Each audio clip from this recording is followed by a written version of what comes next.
Assalamualaikum warahmatullahi wabarakatuh. Halo semuanya. Di sini aku akan membuat video untuk tugas UAS mata kuliah Public Relation dengan Bu Aci. Di sini mungkin video ini menjelaskan tentang diri, tentang basa-basi. Ayo lanjut. Perkenalkan, nama aku Jian Fitri ya. Mungkin ada beberapa dari kalian yang belum tahu atau nggak tahu atau penasaran M itu apa, atau mungkin ada yang mengira itu marga, suku, atau apapun itu. Jadi M itu adalah nama ayahku, dan memang di keluarga aku, kakakku sendiri contohnya itu memakai M. Kenapa harus disingkat-singkat? Kenapa nggak langsung gitu aja? Karena itu biar kesannya kayak misterius gitu ya, karena biar orang penasaran itu apa, walaupun itu nama ayahku sendiri. Aku berasal dari Pekanbaru, dan tempat favorit aku di Pekanbaru adalah tentunya mall, karena aku bukan orang yang termasuk suka traveling, karena juga Pekanbaru nggak banyak objek wisata yang lumayan seru, dan memang mall satu-satunya tempat yang bisa saya sepuasnya jalan dan mencari inspirasi. Dan hobi saya sendiri adalah mendesain, dan waktu luang saya biasanya dihabiskan untuk berkreasi dalam dunia desain. Saya memilih prodi ilmu komunikasi karena saya merasa lebih jago berbicara daripada menghitung angka. Daripada pusing dengan rumus, lebih baik saya berbicara dan berkomunikasi dengan orang banyak. Selain itu, komunikasi itu penting dalam berbagai situasi, baik itu ngobrol sama teman, presentasi di kelas, atau bahkan bernegosiasi. Pencapaian pribadi yang paling berkesan bagi saya adalah lulus UTBK, yang menurut saya adalah pencapaian yang sangat luar biasa. Meskipun saya belum banyak pengalaman organisasi, saya selalu terbuka untuk belajar dan berkembang. Tujuan saya mengikuti mata kuliah Public Relation adalah untuk mempelajari seni membujuk orang, dan saya ingin menguasai cara mengelola opini orang, bahkan dalam perdebatan kecil seperti memilih antara teh atau kopi. Harapan saya terhadap proses belajar dari kelas ini adalah bisa belajar lebih dari sekedar teori dan mempelajari cara meyakinkan orang agar percaya pada saya. Saya juga berharap bisa menguasai seni diplomasi sehingga saat presentasi bukan hanya ide yang saya terima, tapi juga teman-teman yang merasa nyaman untuk bertanya atau memberi pendapat, biar kelasnya seru dan tidak sekedar ajang mengulang materi ujian. Selama kuliah, saya ingin mencapai dua hal utama. Pertama, menguasai komunikasi dengan sebaik-baiknya, agar tidak hanya pintar bicara, tapi juga pintar mendengarkan dan memahami orang lain.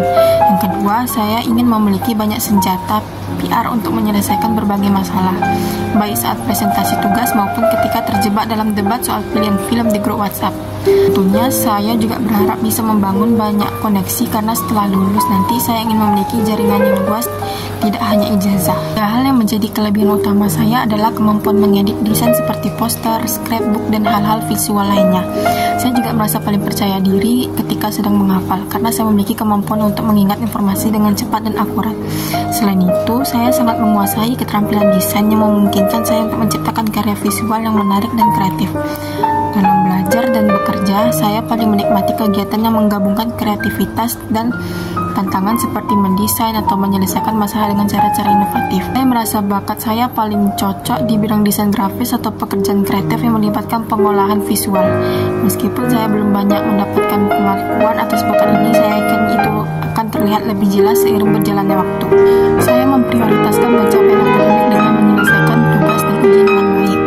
Namun, saya juga tidak melupakan pentingnya mengasah keterampilan non-akademik seperti komunikasi, presentasi, dan desain. Hambatan utama yang saya hadapi adalah rasa kurang percaya diri dan kecemasan, terutama saat berbicara di depan umum. Namun, saya berusaha mengatasi dengan memperbaiki bahwa setiap pengalaman adalah langkah menuju hasil yang lebih baik. Selain itu, saya merasa perlu mengembangkan keterampilan manajemen waktu agar bisa menyeimbangkan antara tugas kuliah, kegiatan pribadi, dan hobi desain. Langkah pertama yang saya rencanakan untuk mengatasi kekurangan dalam komunikasi dan public speaking adalah dengan berlatih lebih sering, seperti mengikuti presentasi kelas untuk meningkatkan rasa percaya diri. Untuk manajemen waktu, saya mulai dengan membuat jadwal harian yang lebih terstruktur dan realistis. Saya juga memanfaatkan sumber daya seperti internet, YouTube, dan forum-forum untuk belajar hal baru, dan buku sebagai referensi lebih mendalam. Proses belajar saya ini seperti perjalanan mulai dari browsing hingga menemukan harta karun di dunia nyata. Inspirasi saya dalam mengembangkan potensi diri ya Seventeen. Grup K-pop ini benar-benar bikin saya kagum. Rupa mereka nggak cuma jago nyanyi dan nari, tapi juga kerja keras banget, dimana mereka bisa tampil dan dalam energi yang luar biasa itu karena latihan terus-menerus meskipun udah sukses. Selain itu, mereka sangat kompak sebagai tim. Tiap anggota punya peran masing-masing, tapi mereka selalu bantu satu sama lain biar grupnya bisa tampil maksimal. Saya belajar banget kalau pengembangan diri itu nggak harus sendirian. Kadang kita butuh dukungan dan kerjasama. Sama ini juga ngajarin saya buat nggak takut gagal dan selalu percaya kalau kita terus berusaha, hasilnya pasti ada. Jadi kalau saya mungkin bisa berkembang tanpa henti, kenapa saya enggak kan? Yang bikin saya tetap termotivasi untuk belajar atau mencapai sesuatu adalah melihat orang-orang sukses dan kaya. Itu kayak jadi pendorong supaya saya juga bisa sukses. Saat menghadapi kegagalan, saya selalu ingat bahwa setiap kesulitan pasti ada kemudahan. Jadi saya terus maju dan enggak gampang menyerah. Terkadang hal yang bikin saya terus belajar dan berkembang adalah rasa penasaran dan impian buat lebih hebat dari kemarin. Meskipun kadang lebih banyak mainnya sih.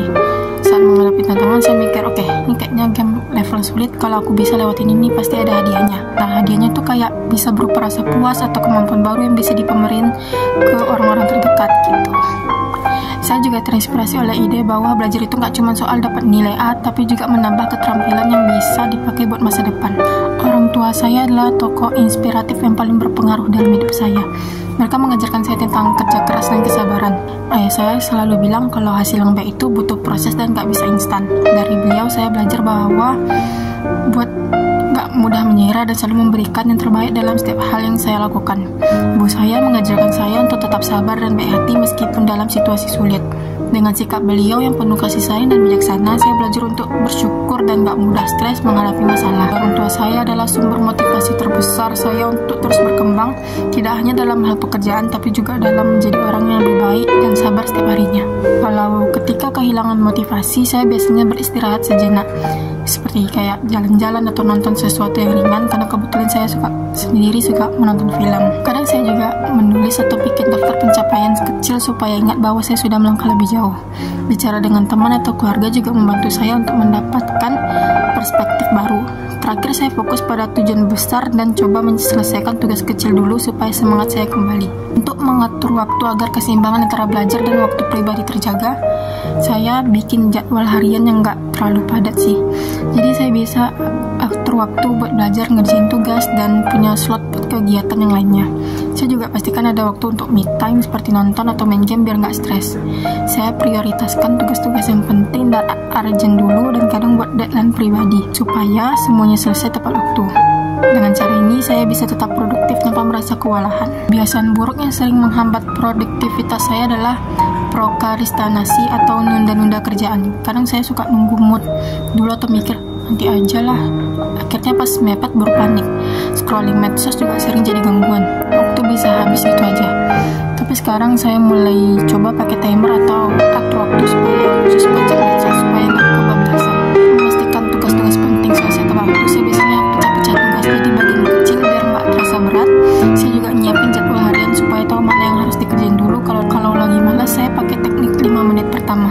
Mulai aja dulu, biasanya kalau udah mulai lanjut terus. Kalau lagi deadline mepet, saya buat alarm atau reminder supaya nggak lupa. Dengan cara-cara itu, tugas tetap kelar tanpa harus nunggu-nunggu sampai detik terakhir. Setelah menghadapi kegagalan, saya biasanya diam dulu sambil merenung dan makan makanan favorit untuk menenangkan diri. Setelah itu, saya coba refleksi dan mikir, oke, ini pelajaran buat saya nggak mau jatuh di lubang yang sama. Lalu saya bangkit dengan semangat baru, dan kadang-kadang saya juga nonton video lucu kayak stand up comedy supaya mood saya naik lagi. Gagal itu ibaratnya kayak nasi dingin, kadang enak, kadang enggak, tapi pasti bisa dipanas lagi. Saya merasa bangga terakhir kali saat selesai membuat desain, meskipun itu kayak biasa saja, tapi proses dan hasilnya bikin saya puas. Untuk mengukur apakah saya sudah berkembang atau masih di tempat yang sama, saya biasanya melihat perubahan kecil dalam cara saya menyelesaikan masalah. Kalau dulu saya lebih sering menyalahin keadaan, sekarang saya lebih fokus untuk cari solusi. Selain itu, kalau saya mulai merasa lebih percaya diri dan gak bosan dengan rutinitas, tandanya saya sudah berkembang. Menghadapi tekanan atau konflik, saya cenderung diam untuk meredam emosi, lalu baru mencari cara untuk menyelesaikan masalah dengan kepala dingin. Untuk menjaga hubungan yang baik dengan teman, keluarga, atau rekan kerja, saya selalu berusaha saling memahami dan peduli. Ketika menerima kritik, saya cukup terbuka meskipun awalnya agak kaget ya, namun saya coba ambil sisi positifnya, dengarkan dengan seksama, dan refleksikan apa yang perlu diperbaiki. bagi saya adalah bahan bakar untuk berkembang. Jadi saya coba belajar dan tidak takut untuk berubah. Peluang terbaru yang saya manfaatkan untuk mengembangkan diri adalah menantang diri keluar dari rutinitas, seperti belajar public speaking dan meningkatkan kemampuan menulis lewat blog. Saya juga sering ikut kelas online di platform seperti Coursera untuk mengasah skill baru dan mulai lebih sering meminta feedback untuk tahu area yang perlu diperbaiki. Memilih peluang yang sesuai dengan tujuan hidup, saya mulai dengan menanyakan pada diri sendiri apa yang saya inginkan dan mencari peluang yang mendekatkan saya ke tujuan itu. Saya juga sering tanya ke teman-teman saya supaya nggak cuma ngandelin feeling doang. Saya pernah melewatkan kesempatan besar karena ragu dan takut gagal, tapi dari situ saya belajar bahwa itu ragu cuma buang-buang waktu. Kesempatan nggak datang 2 kali, jadi lebih baik ambil risiko, belajar dari pengalaman, dan jangan sampai menyesal. Sekarang saya lebih berani ambil peluang meski nggak selalu sempurna. Yang penting dicoba dulu.